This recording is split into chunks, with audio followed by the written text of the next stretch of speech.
Good morning, everybody. Welcome to Inquisition Update. My name's Tom Fress. I'll be your host for the next hour. Thanks for tuning in. I wish to continue our reading and discussion of the book Codeword Barbelon by P.D. Stewart. We're currently talking about that persecuting power,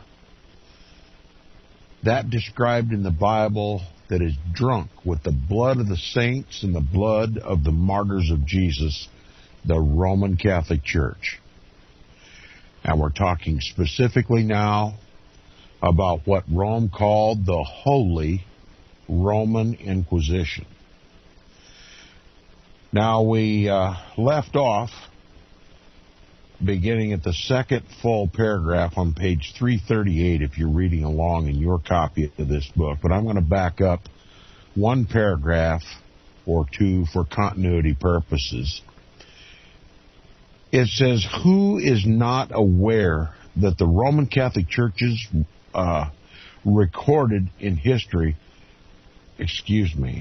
who is not aware that the Roman Catholic Church's recorded in history, written in the blood of the saints with the blood of the martyrs of Jesus? Has not the Roman Catholic Church persecuted the Christians? She admits to this herself.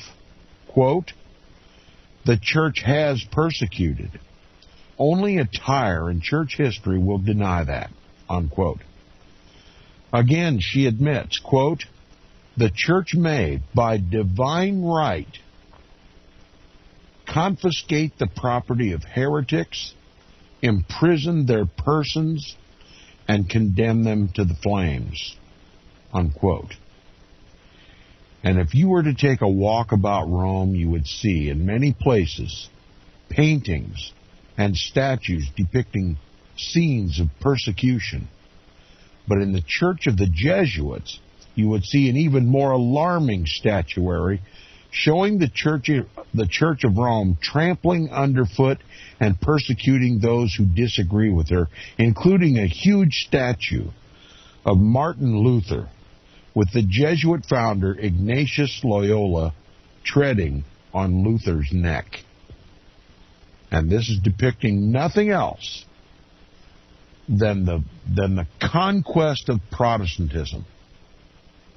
Martin Luther is recognized as the leader of the Protestant Reformation, with Jesuit founder Ignatius Loyola standing on his neck. One can only come to one conclusion. The Jesuit order was founded for the very purpose of destroying the Protestant Reformation. Now, said Jesuit Malachi Martin concerning the Catholic Inquisition, quote, there was a gallows permanently in the square of every town and city and village. Railways meeting of more than 3 people, and all newspapers were forbidden. All books were censored.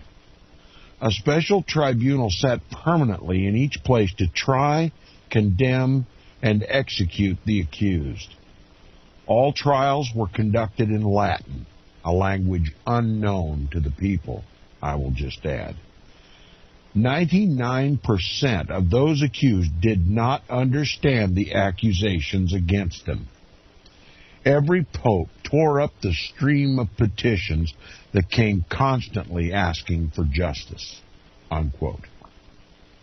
Under this regime called the Inquisition, hundreds of thousands were tortured to death or killed in crusades. One historian wrote against the Inquisition and its determined and merciless persecution of the Vaudois.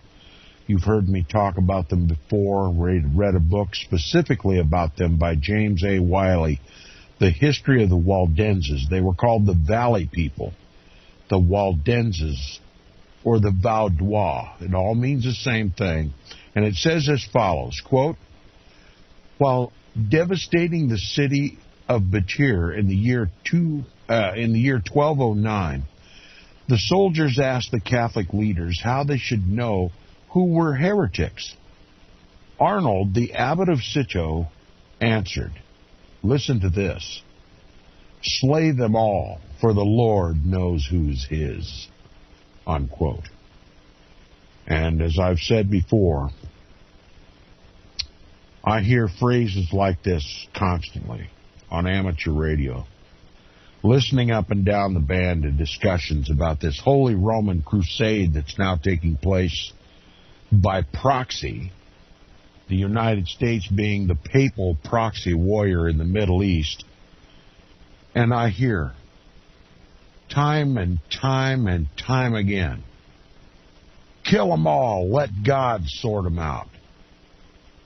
This is where this mentality comes from. This Arnold, the abbot of Citeaux, in the persecution of the so-called heretic Waldenses, Bible-believing, true saints of God who lived in the Alps away from the Roman Catholic Church, secluded in the Alps, as a way to escape persecution. They followed them into the Alps, and they ordered them all slaughtered. But the abbot, the Roman Catholic abbot, when asked about how do we tell the Catholics from the heretics, simply said, kill them all and let God sort them out. Historian Lecky, after discovering all the atrocities of the Roman Catholic Church, wrote, quote, that the Church of Rome has shed more innocent blood than any other institution that has ever existed among mankind will be questioned by no Protestant who has a competent knowledge of history. It is impossible to form a complete conception of the multitude of her victims, and it is quite certain that no powers of imagination can adequately realize their sufferings. Unquote. And on August 24th of 1572, Roman Catholics in France, by prearranged plan under Jesuit influence, don't forget the Jesuits led this slaughter, they murdered 70,000 French Protestants called Huguenots within the space of 2 months. And here's one historian's account of that event. Upon this dreadful occasion, swords, pistols, muskets, cutlasses, daggers, and other instruments of death had been put into the hands of above 60,000 furious and bigoted papists, who now, in a frantic manner, ran up and down the streets of Paris, uttering the most horrid blasphemies and committing the most inhumane barbarities. It is almost beyond the power of imagination to paint, or of language to describe, the cruelties that were acted on that fatal night and the 2 succeeding days. The infirm were murdered in the bed of sickness.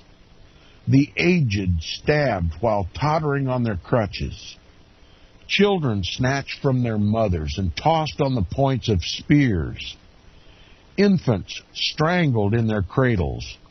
Pregnant women ripped open. And men indiscriminately murdered by various means. The confusion and horrors of the scene were dreadful indeed. Oaths, shoutings, shrieks, and the discharge of firearms were heard in all quarters. Houses were defiled by the blood of their owners, the streets strewed with carcasses, and the waters of the Seine appeared of a crimson color from the number of mangled bodies which had been thrown into that river. Houses were defiled with the blood of their owners, and the streets strewed with carcasses, and the river Seine filled with mangled bodies which had been thrown into that river. The inhabitants of the villages which lay below Paris on the borders of the Seine were astonished to see the number of dead bodies that floated down the stream, and even some of the Roman Catholics were so much touched with compassion as to exclaim, quote, it surely could not be men, but devils in their appearance who have transacted such cruelties. Devils. That's who they are. Devils. They believe and teach doctrines of devils. Devils control them. And Rome has never changed. Now, another quote from another writer, another historian, speaking again of the St. Bartholomew's Day massacre. The inhumane brutes, wrote Sperry, stabbed a pregnant woman and threw her out the window. The fall forced the child from the womb, who lay crying for some time and then perished in the street for want of proper care. And to sanction the crimes, yes, the Pope sanctioned these crimes. The Pope's legate soon after gave all who were concerned in these murders a general resolution. In fact, the Pope himself rejoiced when he heard the news of the successful outcome of the St. Bartholomew massacre plot. The messenger who carried the news to Rome was rewarded with 1,000 crowns. The Pope joyfully cried aloud, "Good news! Good news!" And they celebrated with Te Deum and other marks of rejoicing. Guns were fired at the castle of St. Angelo, and bonfires blazed in the public streets. A solemn procession was formed of the popes, cardinals, and officers of the state, who in the church of St. Martin wickedly offered up the thanks to God for the uprooting of the heretics. To keep up the memory of the horrible event. That's right, Rome loves to remember and to commemorate her inquisitions and massacres. The Pope, over this dark tragedy, raised a shout of joy and ordered a medal to be struck.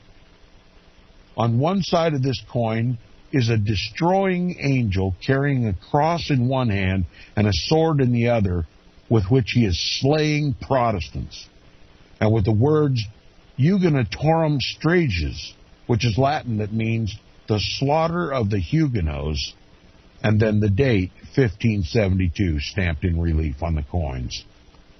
On the other side is the name of Pope Gregory XIII, the monster, veiled in human flesh.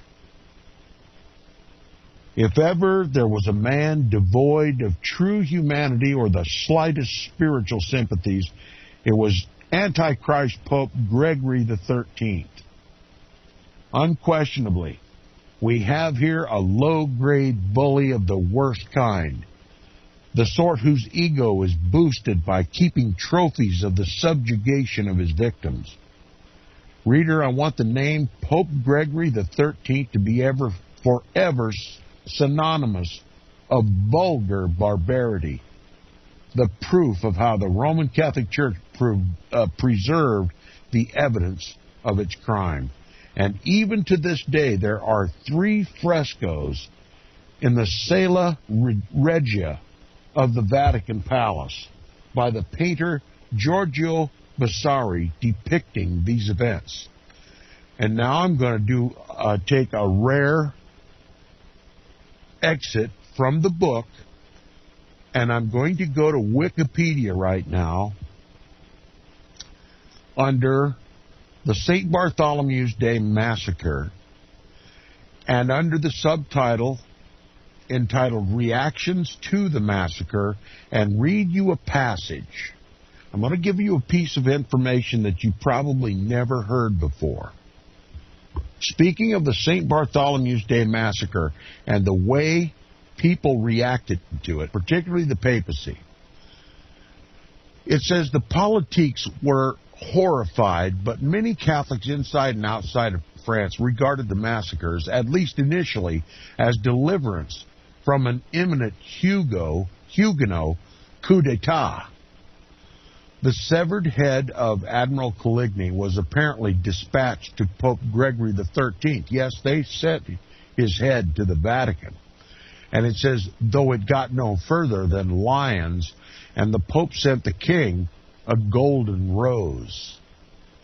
He ordered a Te Deum to be sung as a special thanksgiving, a practice continued for many years after, and had a medal struck with the motto Huguenotorum Strages 1572, showing an angel bearing a cross and a sword next to the slaughtered Protestants. Now listen to this. The Pope also commissioned the artist Giorgio Vasari to paint 3 frescoes in the Sala Regia depicting the wounding of Coligny, his death, and Charles IX before Parliament, matching ones on the defeat of the Turks at the Battle of Lepanto in 1571. The massacre was interpreted as an act of divine retribution. Coligny was considered a threat to Christendom. I've got a dial tone on the line. Is there any way we can... Are we on the air? Okay, I'll try to continue now, hopefully without interruption. The Pope commissioned the artist Giorgio Vasari to paint 3 frescoes in the Sala Regia depicting the wounding of Coligny and matching ones on the defeat of the Turks at the Battle of Lepanto in 1571. The massacre was interpreted as an act of divine retribution. Coligny was considered a threat to Christendom. Coligny, Admiral Coligny, a French Huguenot, a Protestant, a Calvinist, was considered a threat to Christendom, at least Catholicism, and thus the Pope designated, now listen to this, the Pope designated the 11th of September of 1572 as a joint commemoration of the Battle of Lepanto and the massacre of the Huguenots. September 11th is a holy day at the Vatican. They decided to take the incidents of the Battle of Lepanto in 1571, where the Roman Catholic Church persecuted and annihilated the Turks, heretics according to the Roman Catholic Church, and side by side with that, another fresco of the St. Bartholomew's Day massacre, another papal or Jesuit strategy to destroy and to root out Protestantism from Paris and France. And to commemorate the extirpation of heretics, both Turk and Protestant, they chose a date, September 11th, to commemorate those massacres. Now, this author was probably a little too timid to make the assertion that I'm going to make. He's very precise in his research. He backs up everything he says with facts, documentation, citations. But I'm not so careful. I know how Rome loves to commemorate her atrocities. The book has already admitted that it was the Jesuits who fomented the massacre of the St. Bartholomew's Day massacre. Did the Jesuits add their signature to the atrocities that took place in Manhattan in 2001 on September 11th as a way to commemorate yet another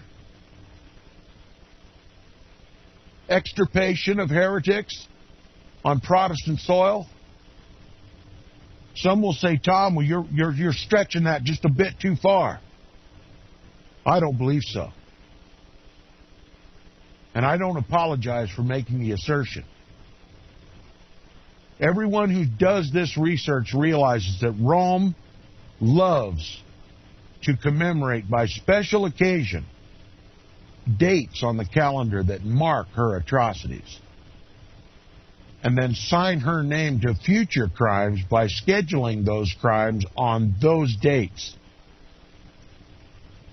And I assert that September 11th, 2001 was our St. Bartholomew's Day massacre, and the Jesuits formally claimed credit for it by staging it on September 11th. The commemoration of the Battle of Lepanto and the extirpation of the French Huguenots of 1572 at the St. Bartholomew's Day Massacre. That's my assertion.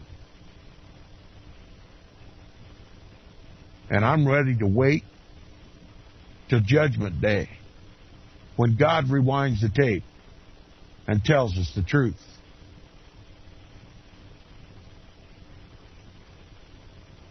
September 11, 2001 was a Jesuit hit on this country. It began the formal decline of Protestant USA, of ecumenical USA. And we're being plunged into an economic, spiritual downfall. And the Jesuits commemorate September 11th for yet another reason. Now, to avoid the appearance of misrepresentation, says the author, I will further exhibit confirmation of that awful, wicked, and diabolical orgy of violence from a Catholic document. That's right. This author consistently uses Catholic sources. Quote, Catholics say only 30,000 French Huguenots were slain. Protestants put the number at 70,000. We prefer the latter figure. If there were 70,000 Huguenots, French Protestants in Paris the night of the massacre, so much the more justification for the slaughter. We've heard ring out many times the very bells that called Catholics together on that faithful night. They always sounded sweetly in our ears, unquote. You see any remorse in that? That's from a Catholic document. They don't repudiate these atrocities. They champion them. And they repeat them. And they celebrate their anniversaries by Roman Catholic feasts and holy days. The author continues, he says, tender-hearted reader, what sort of church would perpetrate and then rejoice in such a wicked, diabolical orgy of murders? 30,000 to 70,000 slaughtered by priests and lay Catholics in 2 months. What doctrines, what teachings must have fouled the consciences of those French Catholics to enable them to commit such base crimes? And must it not also be the case that a church which teaches such doctrines is likewise wicked and diabolical? But the Roman Catholic Church claims the right, the divine right to do these things. The Roman Catholic Church may, by divine right, confiscate the property of heretics, imprison their persons, and condemn them to the flames, quote, unquote. Clearly, the popes love bonfires. Indeed, there is a night in honor of their Pyrrhic legend in England, November 5th, Bonfire Night. Now we're going to continue. Rome loves her divine right, her self-arrogated divine right to murder heretics, to extirpate the heretics, to rid the world of those she claims to be heretics. She celebrates her crusades and her inquisitions and massacres. Speaking of those massacres, we've already mentioned the St. Bartholomew's Day Massacre and that which is celebrated on November 5th, Bonfire Night. The author continues, on one occasion when commanding one king to destroy another. That's right. The papacy rules over the kings of the earth. And the papacy, by divine right, can order one king to go to war against another king who has defied the temporal or spiritual power of the Pope and has been placed under interdict. This is the source of all the world's wars. And here's an example. On one occasion, when commanding one king to destroy another, Pope Nicholas I decreed, quote, "We order you in the name of religion to invade his states, burn his cities, and massacre his people," unquote. It reminds me of a passage in Scripture. It says, "Is this the man that..." I wish I had the passage in front of me. Maybe Nicholas can pop in and help me. "Is this the man that laid the cities waste, that did shake kingdoms?" This man spoken of right there in the Scriptures is this Pope, and it's referred to right here in this book. "We order you in the name of religion to invade his states, burn his cities, and massacre his people."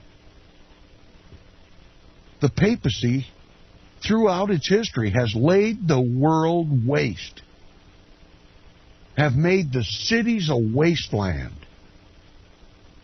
You look at images of the Second World War when the 8th Air Force flew into Germany and bombed the pristine Protestant city of Dresden. And you have to see the mark of Antichrist on that. Laid that beautiful city waste. And that man is spoken of in the Scriptures specifically.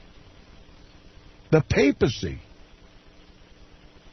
They look upon him narrowly. In other words, squinting, as though looking through a faint image through the fog, when seeing this Antichrist after God reveals to all who it really is. Those who are unable to comprehend today who it is will soon see. God will show them. And they will narrowly look at thee, squinting. Is this the man that caused the kingdoms to fall and made the cities waste? Is this the man that did shake kingdoms? Here we are. We're talking about it. "We order you in the name of religion to invade his states, burn his cities, and massacre his people." The author says, "Reader, this is genocide. Who holds Rome accountable for these many vulgar crimes against humanity, all of which she so openly admits?" I'll tell you who's going to hold her accountable. The Lion of the tribe of Judah. Praise his holy name. He's going to vindicate the blood of the martyrs of Jesus. God hasten the day. Read here another of the justifications given by the Roman Catholic Church for her genocides. Quote, "The Catholic Church has some reason on its side when, the Catholic has some reason on his side when he calls for the temporal punishment of heretics. It is no more morally wrong to put a man to death for heresy than for murder. In many cases, persecution for religious opinions is not only permissible, but highly advisable and necessary." This is a quote from Cormenin in his History of the Popes, page 243. It's also included in R.W. Thompson's book, The Papacy and the Civil Power, and we will read that book in its entirety right here on Inquisition Update. What we see here in the foregoing words are the ecclesiastical laws of the Church of Rome as it was faithfully and perfectly transcribed in the Code of the Inquisition. In case you imagine that the above Catholic views are a matter of ancient history, in other words, a figment of the past, a distant, irrelevant figment of the past, here is the boast of the Roman Catholic Church in the year 1908. 1908, the 20th century. Quote, "We have always defended the persecution of the Huguenots and the Spanish Inquisition. When she thinks it's good to use physical force, she, meaning the Roman Catholic Church, will use it. But will the Catholic Church give bond that she will not persecute at all? Will she guarantee absolute freedom and equality of all churches and all faiths? The Catholic Church gives no bonds for her good behavior. That's right. She considers Holocaust, inquisitions, crusades, massacres good behavior because it's her divine right to extirpate the heretics from off the face of the earth. That quote was taken from an official Roman Catholic periodical named The Western Watchman. It was issued on December 24th. That is, yes, Christmas Day. You know, it's a festival of love, isn't it? Christmas Day, December 24th, 1908. How other way to emphasize her love and affection for heretics than to issue an irritating rub on Christmas Day, her most favorite occultic holiday. Now, what more can I say of these cruel papists who glory in having committed genocide but to quote Proverbs? Quote, "Whoso rewardeth evil for good, evil shall not depart from his house." Proverbs 17:13. And if you are keeping up with the news coming out of the Vatican, you know that evil has never left the house of the Pope. And right now, all over this world, as Absalom violated his daughter, we have Roman Catholic priests violating sons and daughters of Roman Catholics and anybody else they can get their hand on, and even themselves, all over this world. The priest pedophile pandemic is global.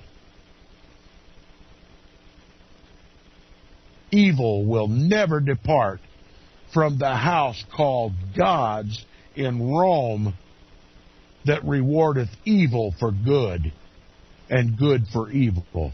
Proverbs 17:13 is fulfilled in the Roman Catholic Church. This, to be sure, is the future reward of Roman Catholicism. The fiercest vials of God's wrath yet await her, a literal outpouring of God's anger to her double. Undiluted wrath. That's what God proclaims for the Roman Catholic Church. My wrath will be poured out undiluted into the cup of my indignation. Even at this time when you're planning another inquisition right here in Protestant heretic America, to use our own government against us, to destroy our economy, to steep us in papal proxy wars until you've ruined us to destitution. And now we've run out of your social program, your money that you established in the Social Security system, and now are old or dying for simply no money to take care of them. God has tripped you up in your own folly. Your system, your diabolical system, is now being exposed for the fraud that it is. And still the American people call for more government assistance, more programs. They can't wait to eat another morsel from Nebuchadnezzar's table. They love Roman Catholic social doctrine. The socialist system imposed worldwide now by the papacy just can't get enough of the incalculably expensive social program instituted by the papacy in this country to literally bring this country to its knees. Chapter 51 of the book is entitled The Inquisition in Minute Detail, the First Holocaust. It shows woodcuts of tortures in progress. The caption under these woodcuts says, "Cruelties committed by the Inquisition. Those survived the first tortures are tied down upon their backs, large cauldrons turned upside down and placed upon their naked stomachs with a number of large mice underneath. A fire is lighted upon the top of the cauldron, which enrages the mice. As they are unable to creep under the edges of the cauldron, they burrow into the entrails of the victims. What an artistic way to destroy heretics. What a diabolical way to kill those who will not accept the authority of the papacy nor any of its heretical doctrine of demons. For nearly 6 centuries, wrote Peter de Rosa, quote, not one of the 80 popes from the 13th century to the 19th said a word against the diabolical machinery of the Inquisition. Rather, they each added their own cruel touch to the awful machinery of death. The Church of Rome at times even waded through the blood of Roman Catholics to get to the Protestant heretics, unquote. More than 50 million members of the human family are estimated to have been slaughtered under the sanction of the Catholic Church. See John Dowling's famous work, History of Rome, Book 8. In the year 1252, the Pope made a decree stipulating the exact details of how the prisoners of the Inquisition were to be tortured, including children from the age of 12 and upwards. Reader, I ask this, how could such a degrading, inhumane, barbaric system claim to be the religion of Jesus Christ? The real object of the Inquisition, it has been asserted, quote, was to discover errors in doctrine, to stop them from being propagated, and to endeavor to enlighten and to win back those who had been perverted by the apostles of error, unquote. So says a Catholic apologist, of course. We're even told that, quote, the popes were obliged to employ stratagem in order to protect the penitent heretics from the merciless severities of the Inquisition, unquote. But the fact is that the Holy See in 1215 A.D. at the Fourth Lateran Council, in the third canon of that council, declared that, quote, the heretics are to be condemned, shall be handed over to the secular arm in order that they may receive their merited punishment in the manners and customs of the Middle Ages. Indeed, one historian giving a detailed account of the trials before the tribunals of the Inquisition tells us that the civil punishment was only inflicted after the day of the Church's mock trial called an auto de fe. In other words, they called it an auto de fe, which translates an act of faith. Yes, the Roman Catholic Church considers it an act of faith to have a mock trial in public, stating the charges, producing whatever evidence, pronouncing the accused guilty, and then handing them over to the civil government for punishment.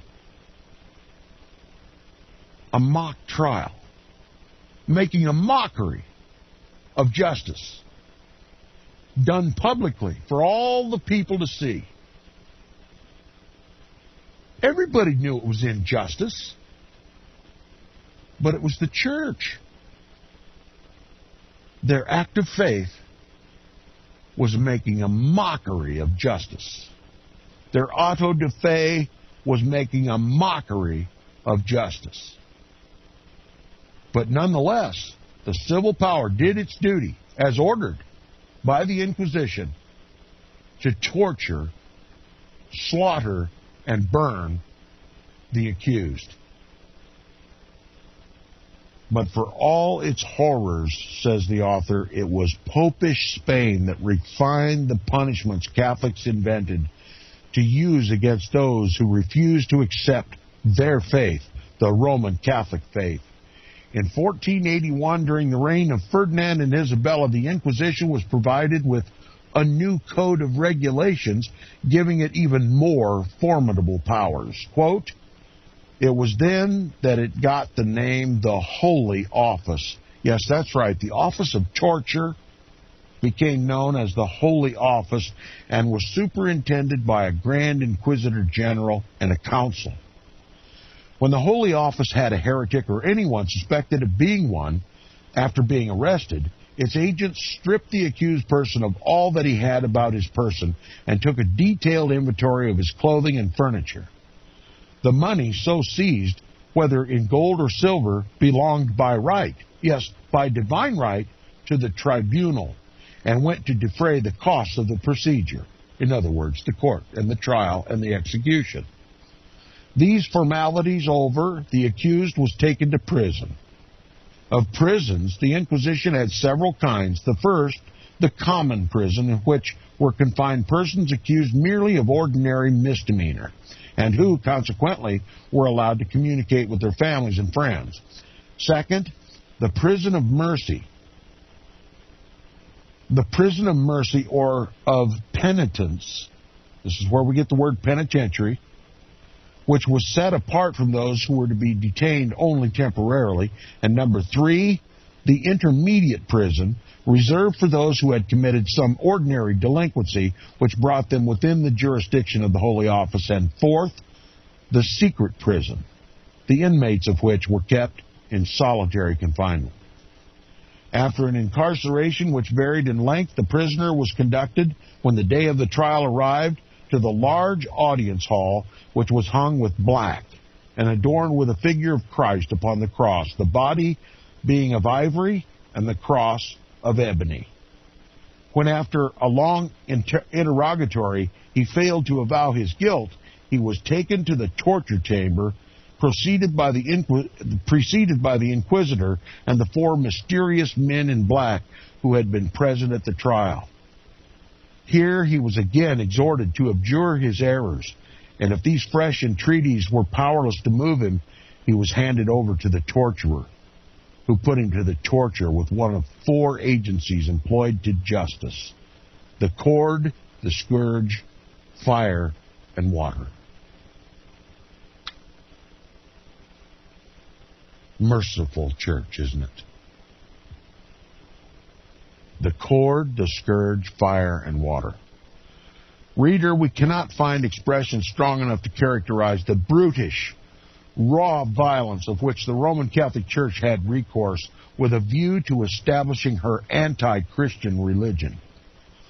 John Lothrop Motley, speaking of papal persecutions in Netherlands, says, quote, "Upon February 16th of 1568, a sentence of the Holy Office, that is, the Inquisition, condemned all the inhabitants of the Netherlands to death as heretics.